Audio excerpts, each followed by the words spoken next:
Welcome back. Today in our Sunday Spotlight, Connecticut's airports are expanding their offerings to travelers. And here to talk more about how we benefit are Kevin Dillon, the Executive Director of the Connecticut Airport Authority, and Sean Scanlon, the Executive Director of the Tween-New Haven Airport Authority. Gentlemen, thank you very much for being here this morning. We appreciate it. I know it's been a very, very long couple of years for the travel industry. Kevin, let me start with you. You have to feel very good about where we are right now, especially at Bradley, right?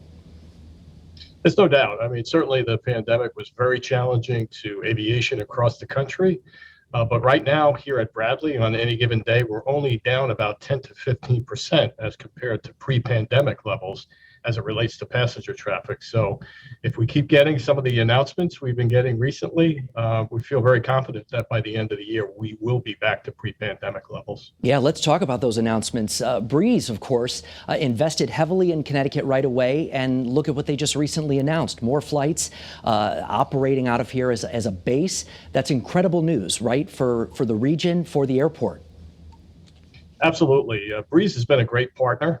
They started about 9 months ago here at Bradley with 4 destinations and chose Bradley to be their base for the Northeast.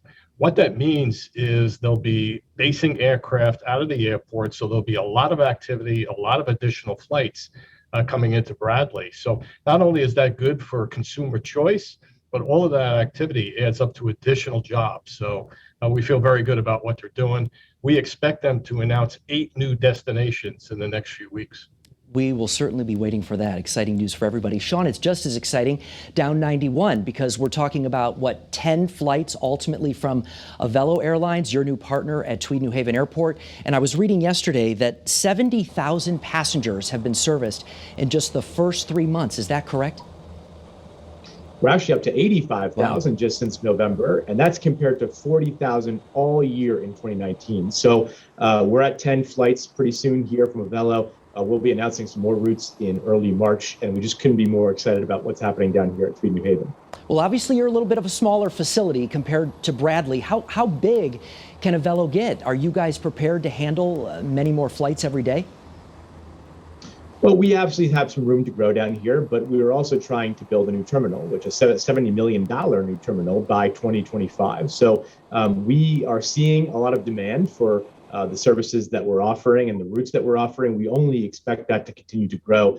And because of that, we really believe we need to move into a new facility. But we have plenty of room down here to accommodate what Avelo and any other airline is willing to do for us. And we're just really excited about what's happening down here. It is very exciting. And I know, Kevin, you've done some growing and some changing there at the airport as well. The beautiful new parking garage recently opened. Want to point out the beautiful BDL that you have on the side of the garage right there as everybody enters. It's really, really cool. And that garage alone provides many more parking spaces for everyone to continue using the airport and to take advantage of Breeze and the other airlines, including Air Canada, which just announced the return of their international flight, correct? So that's yet another mark of progress. Yes, they're resuming their Toronto service.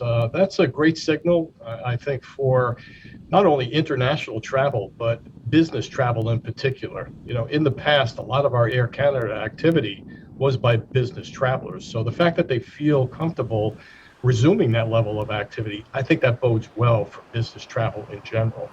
You know, we are hopeful that within the next couple of months, they'll also resume the Montreal service as well. Sean, I'm curious, as the investment with Avelo moves forward, I know you used to have a partnership with American Airlines, and correct me if I'm wrong, but that isn't happening right now, right? Those ended during the pandemic. Any chance of anything else coming in? Yeah, like Kevin, we're in talks with airlines all the time, and there's a lot of interest in what we're doing down here, and there's a lot of interest in our market, and we do expect that there will be other entrants into the market in the near future. But right now, we're just really happy with what Avelo is doing. Obviously, going from 3 to 10 to now in short time, about 15 destinations pretty soon is a really big deal for us. And we're just really, really excited about that. What the future holds, I think, is really bright here, but time will tell, and we'll make some announcements on that pretty soon. Sean, what's your advice for travelers who have gone to Bradley for many years and are going to give Avelo and Tween-New Haven a try? What should they know before they come to the airport? Well, obviously, I'm really happy that we have 2 great airports in Connecticut. And obviously, I think Kevin's success is our success and vice versa. this is really all about just giving people choices and options. And the fact that we now have two commercial airports with a lot of activity and a lot of options, I think is great for the people of Connecticut.